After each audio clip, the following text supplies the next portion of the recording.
Bypass surgery Odisha रे routine heart surgery हो गलानी challenge हम जानिबा तार बेनिफिट कोन खुदरे अवेलेबल अछि डॉक्टर निर्मल चरण बेरा senior heart surgeon KIMS super speciality hospital.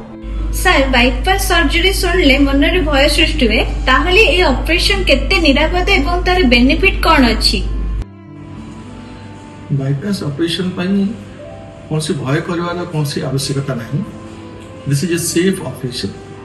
वर्तमान रूटीनली बाइपास ऑपरेशन करा जाउची and this is as safe as any general surgical operation. जदि हम क्वांटिफिकेशन करबा ताले bypass operation risk is less than 1%। Bypass operation रो मुख्यतः तीनोटी हेल्थ बेनिफिट अछि। फर्स्ट बेनिफिट है कि बाइपास ऑपरेशन पर सब्सिक्वेंट हार्ट अटैक रा चांसेस बहुत कम जाए। पेशेंट रो लक्षणगत बेनिफिट मिले, चेस्ट पेन होय नहीं, पेशेंट रो निश्वास रे जो कष्ट अनुभूत हुए सेटा मध्ये कमी जाए।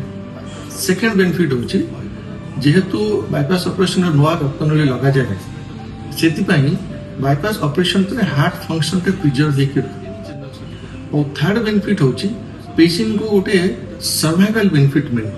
ता माने होची जदि पेशेंट बाइपास ऑपरेशन करी न थांते आ अन्य कोनसी प्रकार मॉडरेटिव ट्रीटमेंट रही थांते पेशेंट जिते दिन बंची था बाइपास ऑपरेशन रे ताठू बेसी दिन बचते।